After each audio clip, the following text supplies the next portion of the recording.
Is it safe to go back to the gym and work out again? That's actually a question that a friend of mine asked me recently, and she had told me she'd also asked her doctor the same question. The doctor told her to not go back to the gym just yet. My friend then froze her gym membership for 3 months. So I got to think that a lot of people are asking the same thing. Can you go back to the gym? Is it safe to work out at the gym? And I can kind of understand both sides of the argument here. Number one, on one side, you've got hospitals that still don't allow you and me to walk in and see family members and friends who are in the hospital. In some places they might, but at least where I'm at, they don't. So one barometer of this could be, well, when the hospitals allow us to walk in the door again, that may be when it's safe. That's one argument. The other side of the equation is, well, there really isn't any good statistics that gyms are a source of infection. I've looked into this and I can't find any reliable statistics on people getting infected in gyms. And those who run these establishments will make a good argument in that a lot of people who are getting sick are not too healthy to begin with. And so could it be their coexisting health problems that are making them more susceptible? Could it be that working out in a gym stimulates your immune system? Yeah, it does. And could that actually make you less likely to succumb to COVID-19 infection? Honestly, I don't have any easy answers when it comes to this. All I can say is that I have been thinking a lot about this. And in this episode, I want to basically list some things to think about. If you're going to go back to the gym, and I have no problem with you really doing this, but if you're going to go back to the gym, I have a list of things that I would like to share with you in this week's episode. And these are things that I've thought about myself. These are things also that I've seen happen in the gym. And so my hope in sharing these with you is to maybe give you some peace of mind, but also some things to think about when you walk right back into the gym and start resuming your normal workout. I want to welcome you to this week's episode of the Joe Cannon Health Podcast. I am exercise physiologist Joe Cannon. Each week, this is where we talk about health and fitness and wellness topics, all without the hype, no spin, no testimonials, just the facts in plain English. I'll divert a little bit from that this week because there isn't a lot of facts regarding returning to the gym. Again, what I'm going to give you this week is my opinions and things that I have seen, again, in the hopes that this will not only give you some things to think about if you're returning to the gym, but also if those people are out there right now who operate these establishments, I want to give them some things to think about as well. So without further ado, let's just start talking about some of these things. The first thing I would say is if you're going to be going to the gym, do not use the water fountains. I honestly would not use them. I actually don't think the water fountains are going to be operational in most facilities, at least for the foreseeable future. And I would not be surprised if eventually water fountains became a thing of the past. I'm actually serious about that. I really don't think they'll be around within the coming decade. I think they're actually going to go to the way of the dinosaur, especially in the gym. When you think about it, most fitness centers are going to have a juice bar. They're going to have some kind of vending machines where you can purchase water and other liquids itself. So I really don't think people are going to be using a lot of the water fountains.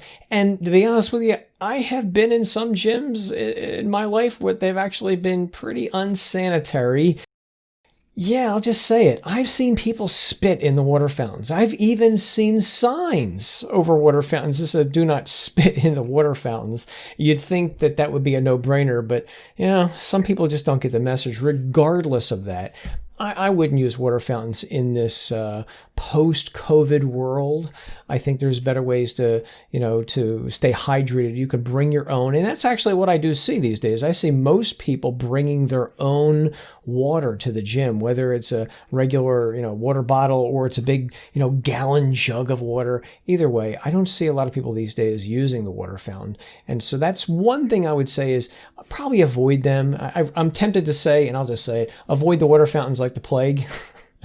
But yeah, really, they may not be too sanitary. And even if they are sanitary, how long would they be sanitary for? I mean, you see somebody, and I'm sure the custodial staff of fitness centers do clean the water fountains, but you may have people all day long walking by the water fountains and maybe they're using them. And how often do they actually clean the water fountains? I don't know. I'm not in a gym long enough to take notice of the cleaning frequency. And so I'll just say, until further notice, avoid the water fountains. I would not use them. The other thing I would point out is, and again, I do think a lot of gyms are doing the right thing. They are disinfecting the machines in the gym. I have seen this happen. I have seen the custodial staffs at the gym I go to with a spray device, and they're spraying down different machines. But what I do see and what I don't see really wanted me to bring this to your attention. What I see is I see them spraying down the seats of the machines a lot. And so I'll even walk up to a machine and I will see liquid just basically on the seat and where your back goes. If you say you're doing a chest press machine or whatever, I'll see droplets of liquid. And when I first saw this, I really didn't know what to make of it. I actually thought it was somebody sweating, and people had to explain to me, no, this is the disinfectant.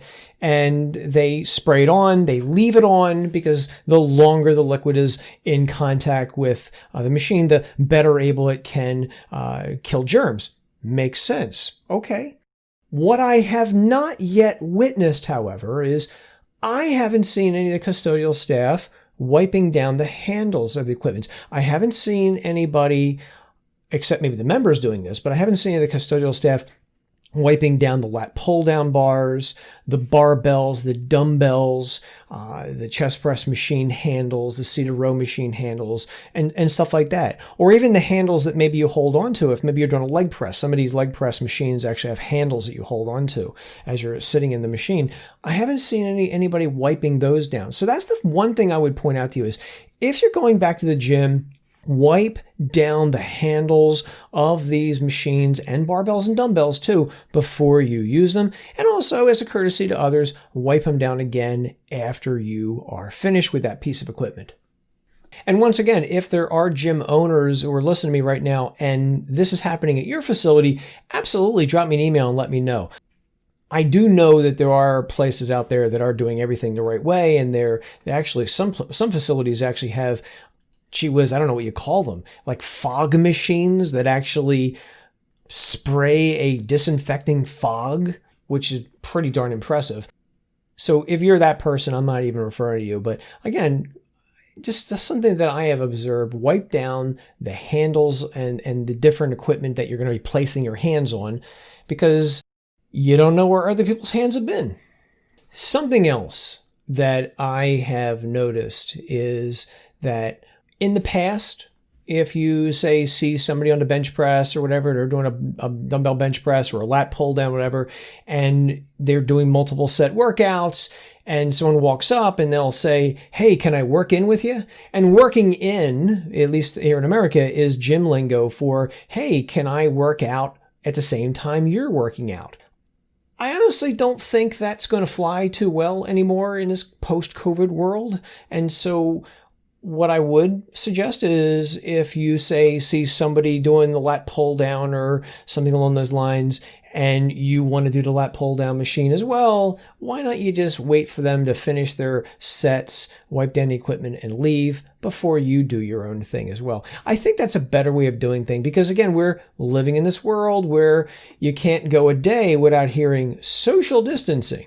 And I got to think that in those people who say, hey, can I work in? They're kind of violating the whole social distancing thing, even if they're wearing a mask or not wearing a mask. It kind of, I gotta think it has to weird some people out, especially if they don't know the person who wants to work in with them. So until further notice, I would avoid doing the whole working in thing. I just don't think it's going to fly very well.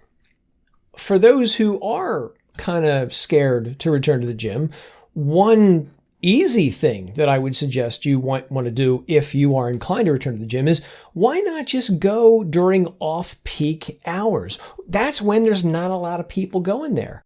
if you don't know when the off-peak hours are at your local gym, call them on the phone, talk to whoever's at the front desk and say, hey, when is the least amount of people in this facility?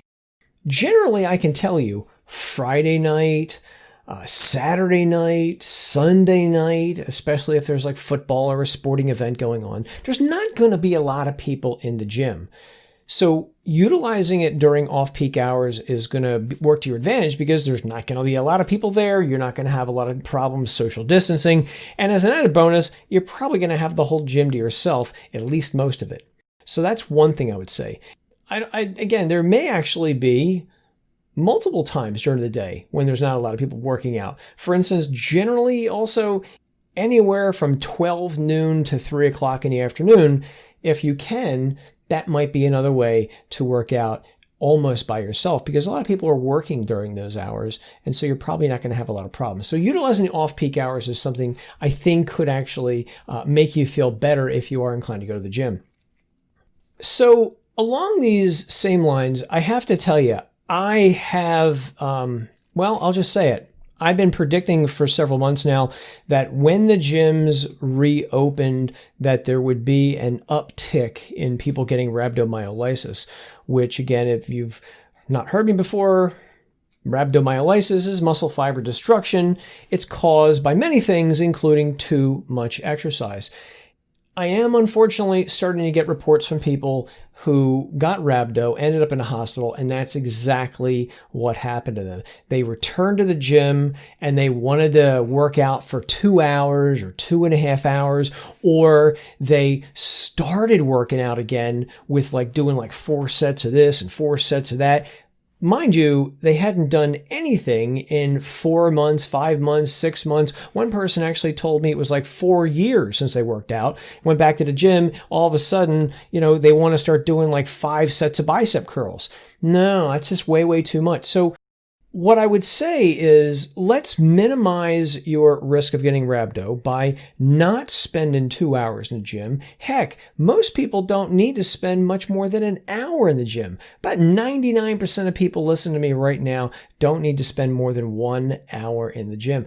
If you're in America, the guidelines for exercise, okay, basic minimum guidelines for exercise is anywhere from 30 to 60 minutes a day most days of the week. 30 to 60 minutes a day. So that's for cardio. And realize you can get cardio riding your bike, walking on the track, whatever, and now that it's, kind of nice out, that's actually what I'll do. I will bike, and it'll take me about 20 minutes to bike to the gym, and then it'll take me 20 minutes to bike at home. It's about 40 minutes of cardio right there. And then if you're going to be lifting weights, gee whiz, guy, just start with one set of bench press, 1 set of shoulder press, 1 set of lat pull down, biceps, triceps, whatever.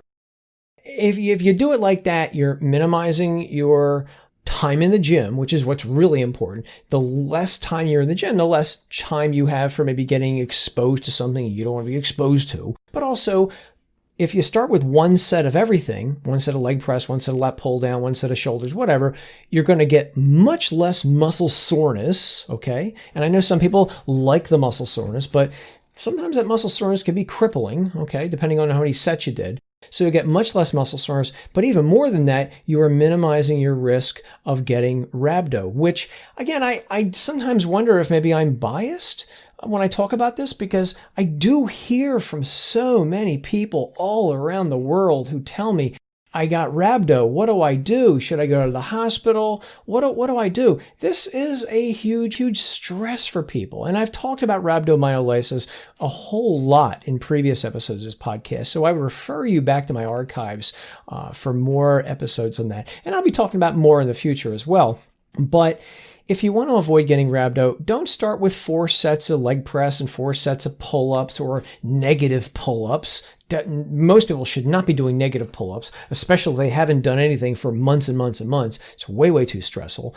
Don't be doing, multiple sets of anything. Start with a circuit training program, a total body circuit training program. I don't mean just do upper body on Monday and lower body another day. No, you do upper and lower body on the same day. 1 set of chest press, 1 set of leg press, 1 set of lat pull down, bicep, tricep, shoulders, whatever.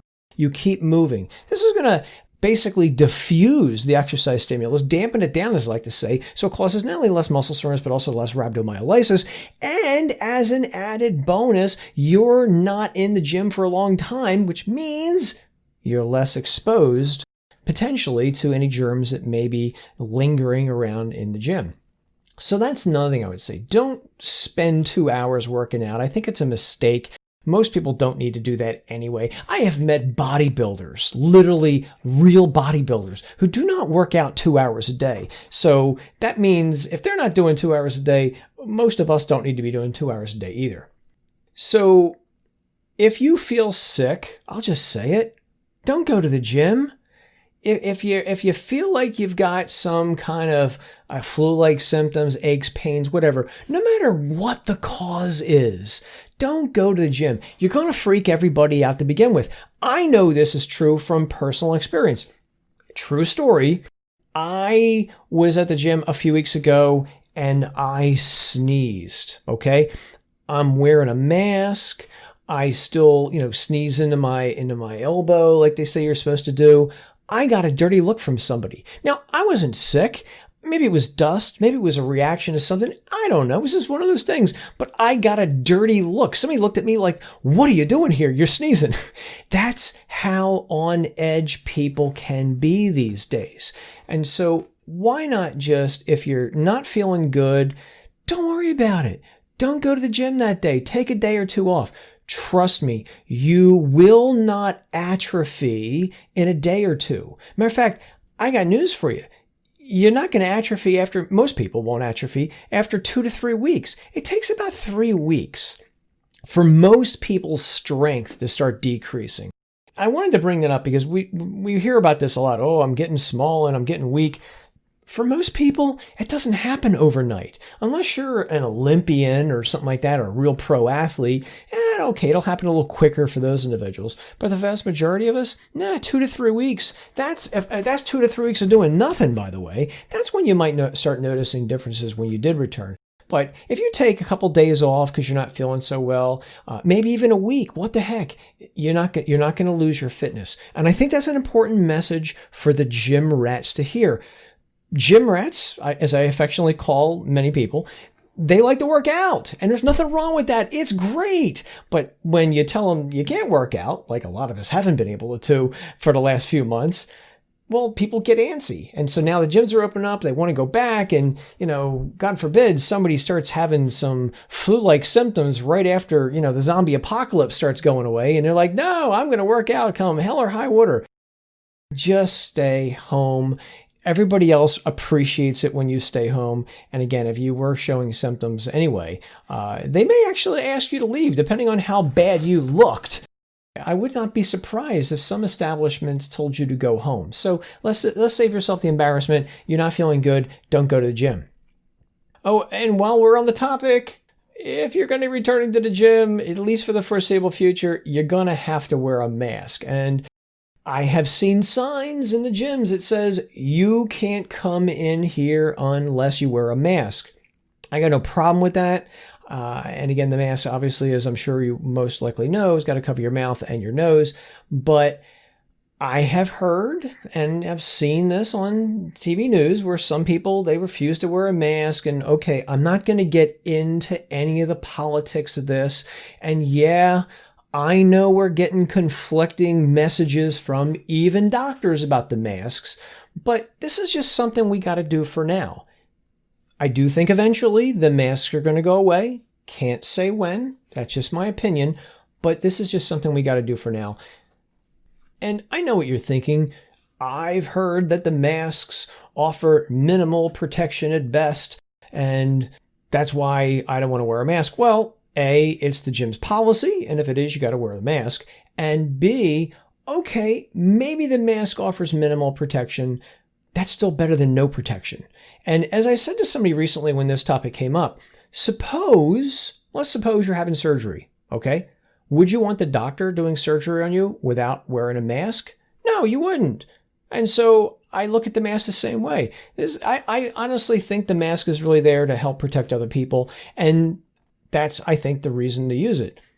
Off topic, but when you're driving, you stop at red lights, right?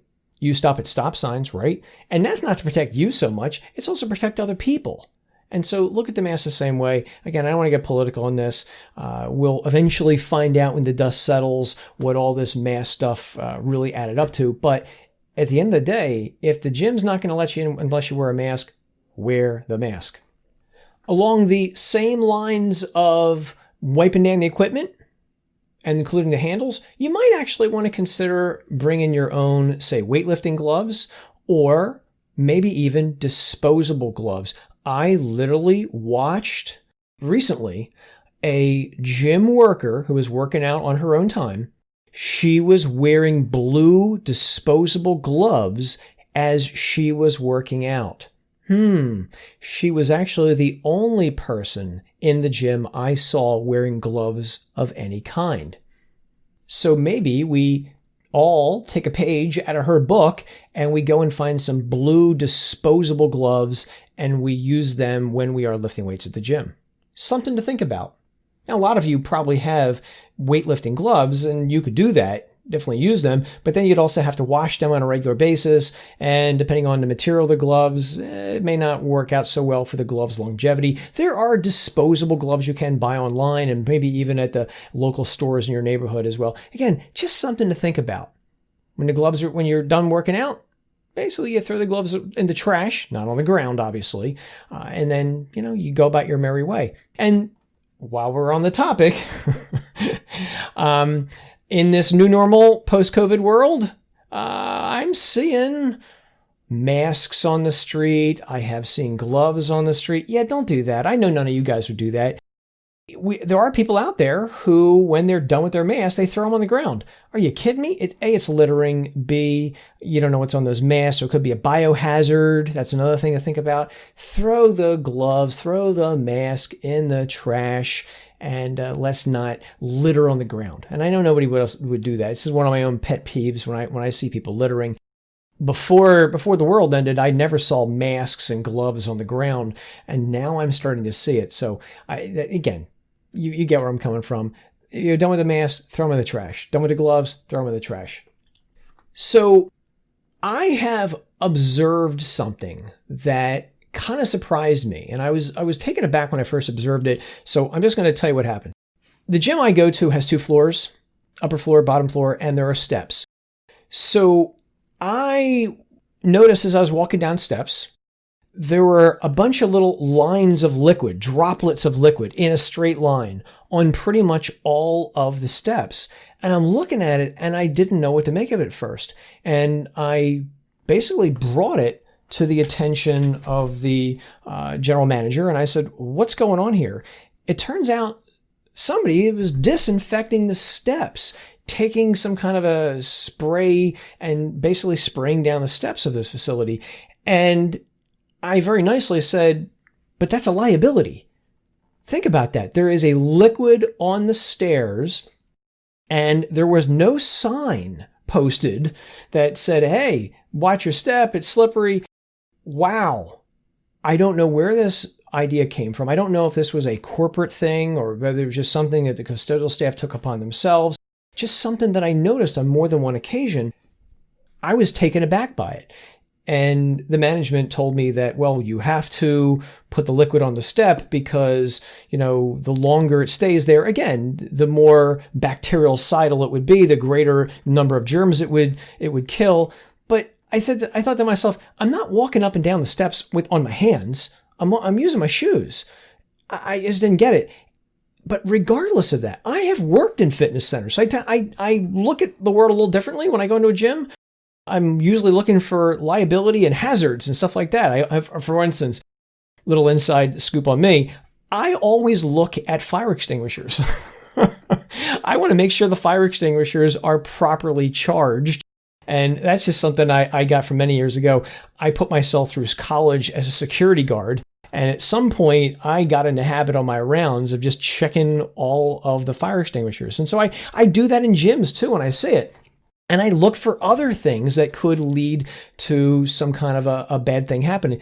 Liquid on the steps, especially when there's no sign posted, is a liability. So if there's any gym owners listening to me and you're doing this, think twice, or at very least put up a big yellow sign that says, watch your step. I don't know. I would like to hear back from people why the steps are being disinfected. I get it. I mean, do it in the morning if you want, when you're cleaning the equipment and stuff like that. But throughout the day, periodically spraying down the steps, I don't know if that's widespread or it's just something that I personally have witnessed at one place. So any feedback I can get on that, I would really be interested in. But just something I wanted to bring your attention in case you do find yourself walking down steps. Hold on to the railings as you're going up and down those steps. Speaking of the railing, I honestly have not seen anybody wiping down the railing. Just as I haven't seen anybody wiping down and disinfecting the handles of the dumbbells and barbells and machines, I also haven't seen anybody disinfecting the railings of the staircases of this facility I go to. I could be wrong, and they could be doing it. And so that's possible. I'm actually not constantly looking for this.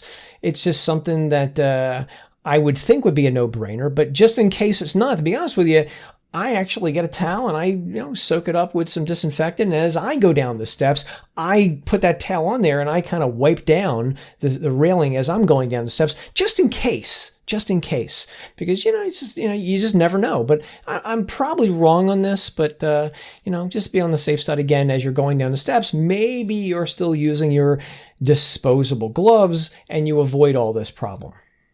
When you are entering or leaving the gym, how do you do it? How do you do it the right way? One thing I would say is if you're wearing long sleeves, use your sleeve to grab the door and pull it open. That's one option for you. I was inclined to tell you to use your non-dominant hand, which is what I had done in the past until I actually looked into this.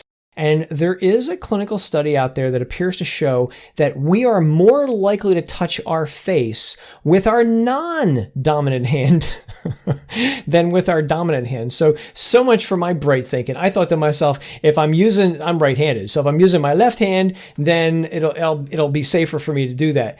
No, not necessarily so. So, you use a sleeve, maybe a disposable towel, maybe put it in your pocket before you get to the gym. That's a thought. Again, I'm sure most gyms are disinfecting the handles, the inside handle and the outside handle of the facility, but just in case they're not, it is something to think about. And how often are they disinfecting the handles? I don't know. I know I'm sounding like a bit of a germ freak here, but this is something to think about in this brave new world we're all starting to live in. When you're leaving the facility, just for me, I don't push with my hands and that big bar. It's usually on the front of the door. I don't push with that. I'll either push the door open with my elbow or I'll bend my wrist and I'll press with the outside of my arm to open the door. Again, all I'm trying to do here is minimize any kind of germs. Am I a germ freak? I don't know. Maybe. It's just some things that I've been thinking about over the last several weeks. I also think if you're taking a group exercise class and you're using maybe like yoga mats or any other kind of mat, disinfect those things before you're laying on them. If you are bringing your own yoga mat, again, I would disinfect it before, after you get done your class, wipe it down with some disinfectant. Again, the idea is let's not bring that into your car. Let's not bring that back home. Let's just try to get rid of any germs as much as we possibly can.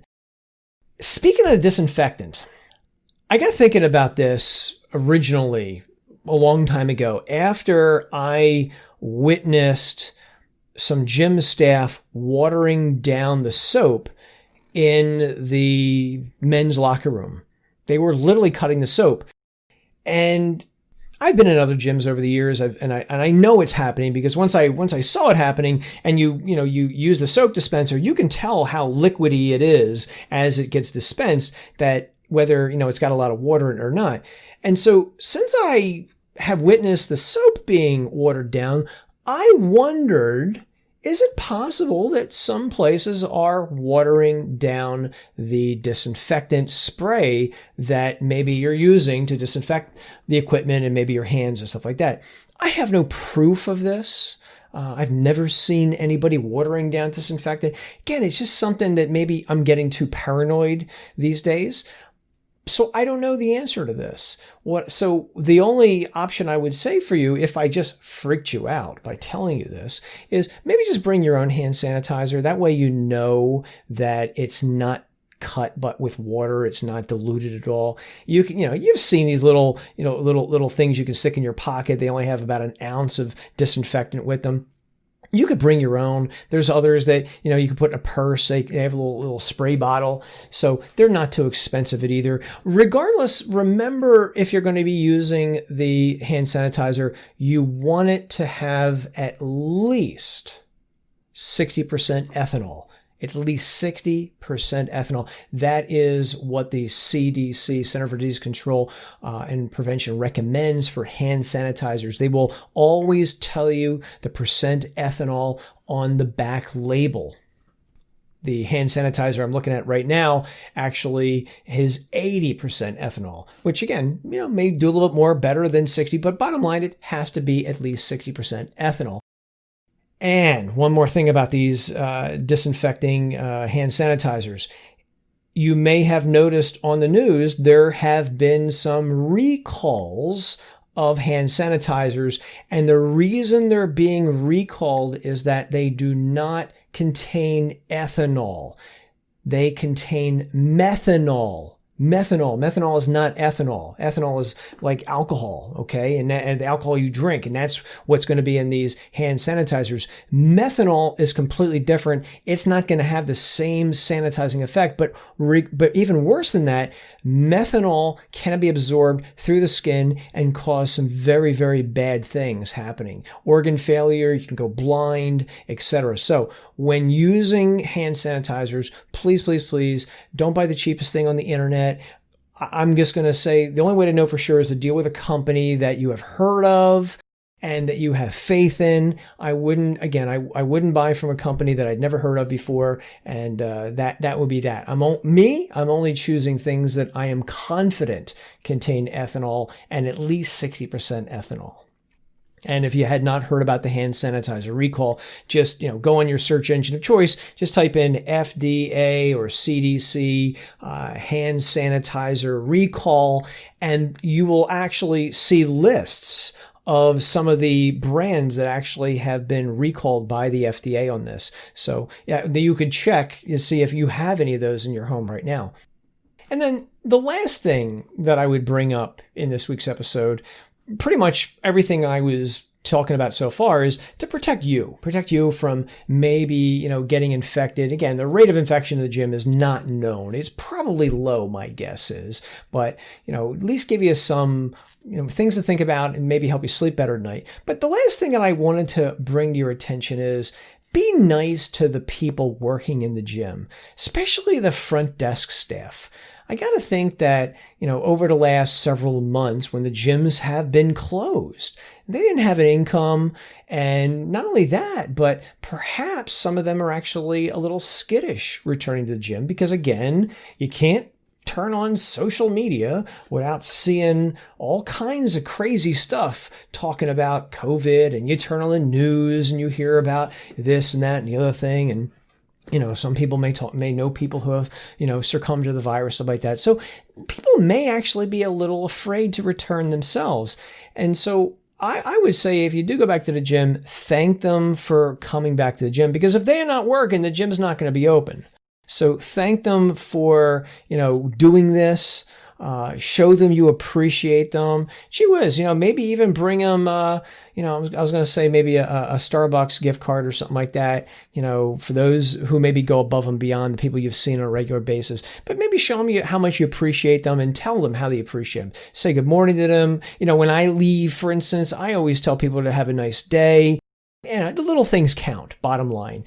Be nice to people is what I'm saying. It goes a long way, and you just never know the impact you'll have on other people. Sometimes we make the biggest impact on people in ways that we never know.